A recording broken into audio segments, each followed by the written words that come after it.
I was just kind of hoping this idiot would go away. And here we are again talking about him, but that's okay because this video is a special request from channel member Brutal Morningwood on the Harvey Wakuian producer tier. Sent me the link to the article. So here you go, Brutal. Here's your video. Thank you for supporting the channel. Monkeys, roll the footage.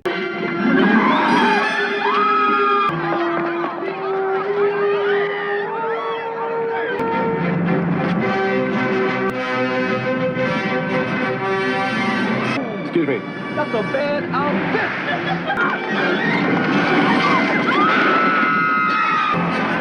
What the hell's that?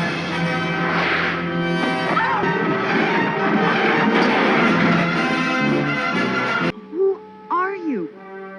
A friend.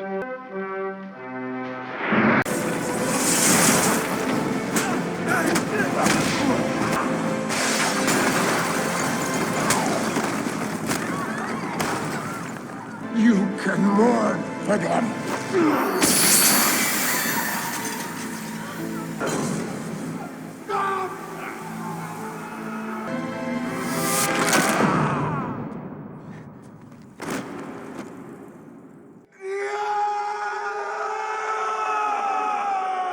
We still have the Geeks and Gamers logo. I just want to say that we talked about this, and we're really not affiliated with Geeks and Gamers as far as I'm concerned.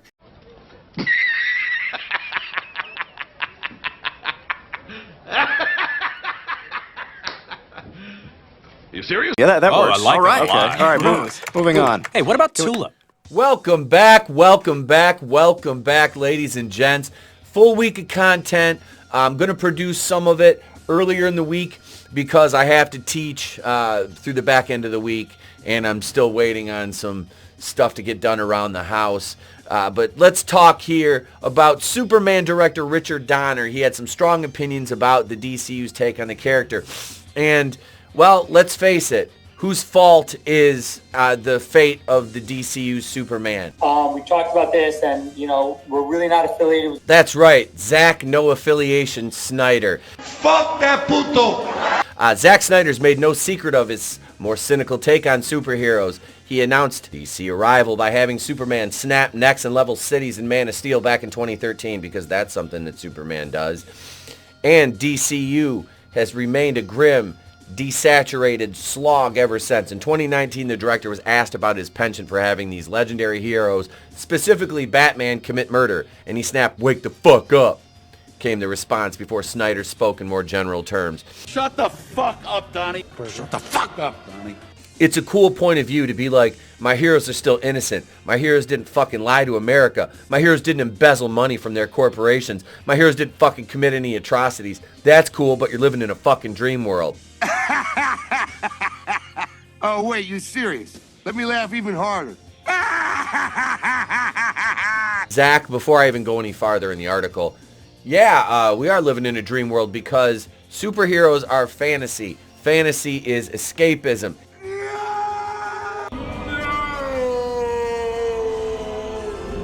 Escapism is where you want to go when you want to get away from the grim realities of the real world. This is why I hate people like Zach Snyder. I'm such an auteur. Look and marvel at how I use slow motion to show this hot dog going by Ezra Miller's face in my fucking bloated 4-hour garbage tier piece of shit version of Justice League. Which, I'm not defending Justice League by Joss Whedon either, because that's a piece of shit with a 2-hour runtime and a bunch of stupid Marvel quips. There's a happy medium for this, and Snyder's too stupid to find it, and Whedon's just too big of a pile of shit to know where it is. So this DC is just hit. And then they bring in James Gunn, and we all are waiting with bated breath to see how that turns out. Liar! Superheroes existing in a fantasy world? Imagine that. Having brought Alan Moore and Dave Gibbons' Watchmen with its social satire and superhero deconstructions to the big screen back in 2009, Snyder seemed intent on applying the Watchmen approach to all of DC's heroes. Thus, when Man of Steel arrived in 2013, Supes was dutifully deconstructed. Fans were divided on this 21st century take on Superman. Henry Cavill's portrayal was generally praised, but audiences weren't sure how to take the gritty, murdering version of a hero who'd previously been defined by his motto, truth, justice, and the American way. Now, almost 10 years later, Cavill has well and truly departed from the role. The Snyderverse looks set to be completely dismantled in the near future. Good. Good. And we've all had time to reflect. And I can't help but think most of us feel like Richard Donner. The late director of 1978 Superman the movie wasn't shy about his take on a broody, dark Superman, and in the wake of the DCU's struggles, his comments feel all the more relevant. I just got the Richard Donner Superman cut, or the Donner cut of Superman, and I think it's like the first, I think it's, 1, 2, and 3, and then it's got Superman Returns with Brandon Routh, which I have never seen. So I'm going to review that for the channel as well. I have never seen that. So I'm kind of looking forward to watching that one because everybody liked Brandon Routh. It was just like the movie wasn't the best, but he was pretty well liked from what I remember in people talking about the movie. Like I said, I just didn't see it because I was always a Christopher Reeves, you know. And then, like I said, Henry Cavill came along and it was like, I like Henry Cavill as Superman. It's just this whole Man of Steel. And I'm on record saying I did like Man of Steel because it's Henry Cavill that makes me like it, not the way that they wrote the character. Same thing with Batman vs. Superman, the Ultimate Edition. I do own it. I don't mind Batman just finally snapping and killing people at the end. You're letting him kill Martha. Oh my God, who the hell cares? Batman is the only character that really Snyder could envision in that grim, gritty style. That is Batman to a fucking T. Outside of that, Zach Snyder's a fucking idiot. I don't have any love for him anymore. I don't give a shit about 300. I don't really like those kind of movies to begin with. The straight up just Gladiator. I saw Troy once. Gladiator, cool. It's a movie. I don't go out of my way to watch those though. Like 300, I waited until it came. I didn't see it in the theater. I waited until it came out. Same thing with Watchmen, because I never read the graphic novel for Watchmen. When I saw it, I was like, that's a thing, you know, because that came out in 2009, and you're off the heels. You're 2 years removed from Sam Raimi's Spider-Man trilogy, which, I mean, say what you want about Spider-Man 3, but it does have kind of an upbeat tone to it at times. Well, way more than even for a Sam Raimi movie than anything Snyder did. So Richard Donner, to bring this back, not liking what Snyder did with Superman is just a given.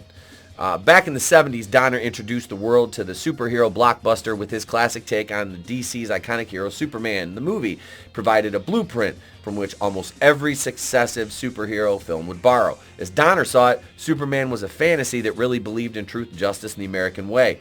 And the director set out to make a good movie about this beloved character and treat him with our greatest respect. That's the problem now with these deconstructionists. They don't respect the characters.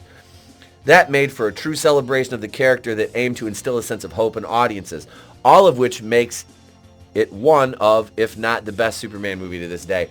And the very first one, yeah, absolutely. It is. It's so wholesome and hopeful. That's always what I've tuned into superhero movies for, was that sense of hope and just innocence, and it makes it that much more enjoyable. It's no surprise then when Donner wasn't too impressed with the kind of deconstruction enterprise Snyder was running.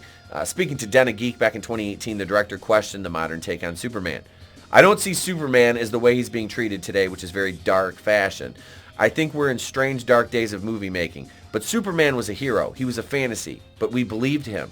He's not treated like that anymore. I'm not happy with it. Donner was obviously referring to the movie version of Superman, who'd been thoroughly Snydered at that point. But DC had also given comic book soups a gritty treatment at various points, one example being the early 90s storyline, The Death of Superman. It's all part of the overall evolution of comic book characters and storytelling, a stylistic ebb and flow that's an inevitable for any cultural figure that's been around since 1938. With that in mind, even though I'm sort of on Donner's side here, both he and Snyder are kind of short-sighted in their singular views of the Man of Steel. I don't see a reason why you have to deconstruct a hero like this that so many people look to as a beacon of hope. Even though he's fictional, everybody needs something.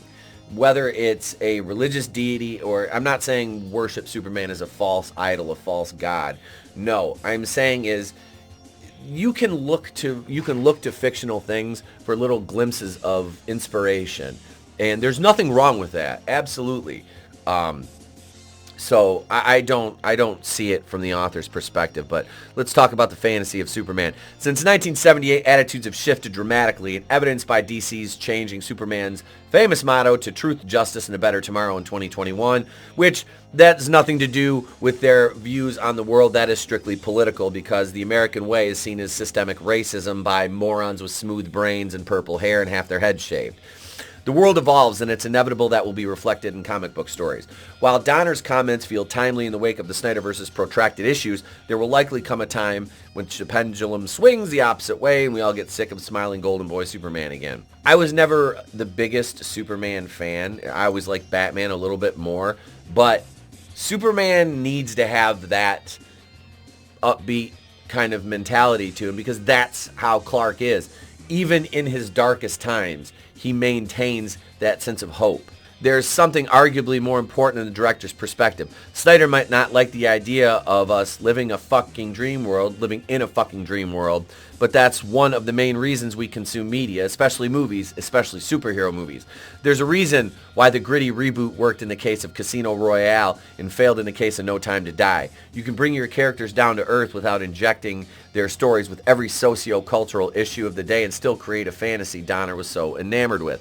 And they're absolutely right. It seems entirely unrelated. Casino Royale serves as a great example of how to do Superman right, at least in terms of the approach.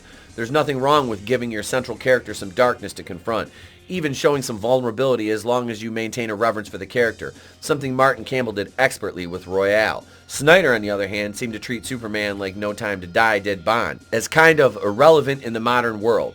That's ultimately a symptom of rejecting the idea that people need fantasies, and yes, even fucking dream worlds in their life. Maybe with James Gunn's upcoming Superman movie, we'll witness a collective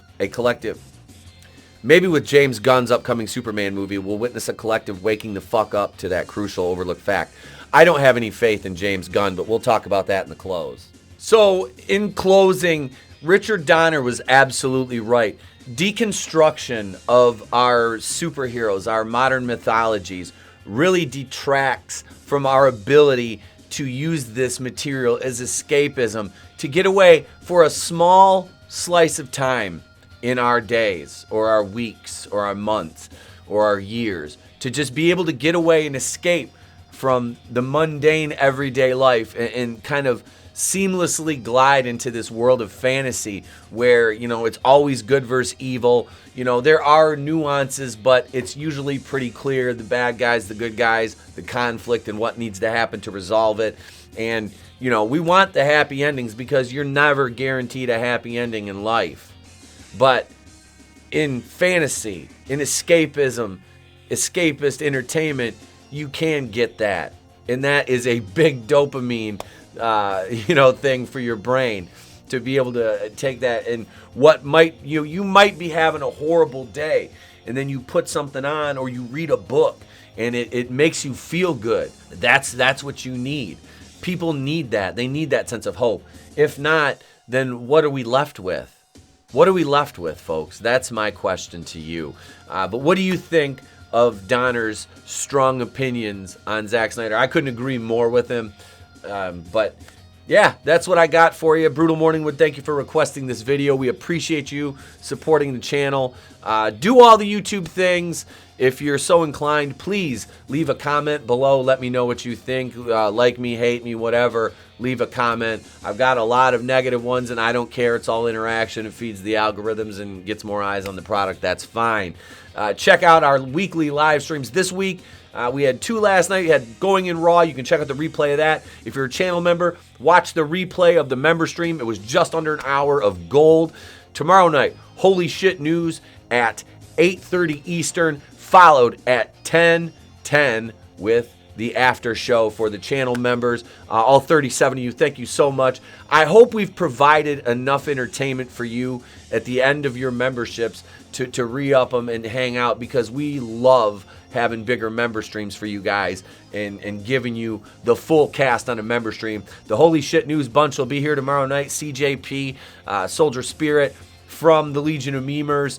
And Friday night, we're doing the watch party. You can go over to the community tab on the channel's main page now. Vote for which Friday the 13th movie you want to watch, because we're doing a watch party on January 13th, Friday night for you, 7 p.m.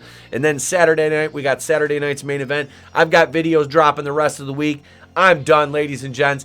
I'm Itapukuina, the place to be reviews. I've been here with all of yous. If I don't see you, have a great day, a pleasant tomorrow, and I'll catch you on the next one.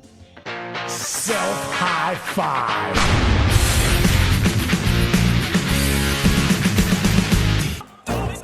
I love the chase and the hunt, and I set the pace when I'm running. I always take what I want and I always give it 100. Don't need a bank, no, I'm funded. Play the game like it's nothing. I'm always thankful for something. Don't take for granted, stay humble. Now wake up! It's time to look at the enemy. Look in the mirror if he is no friend to me. It's not working out, maybe it's the chemistry. It's time to break up so I can make a better me. Better believe in your mind, cause it's everything. You can mold, shape, find almost anything. All it takes is some time and some clarity to find your identity. It's mind over everything.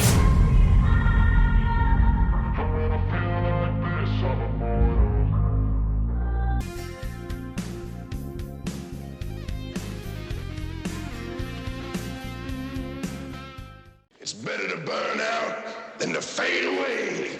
I could do this all day.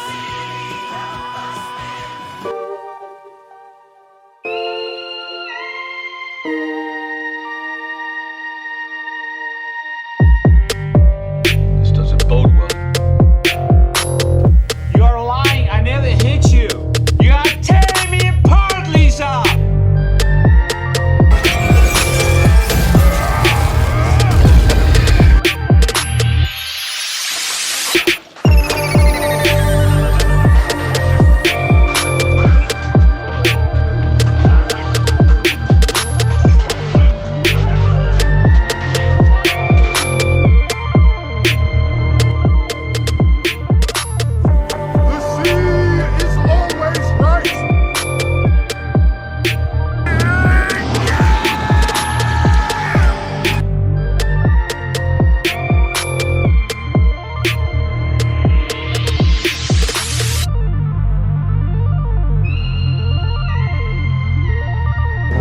No tears, please. It's a waste of good suffering.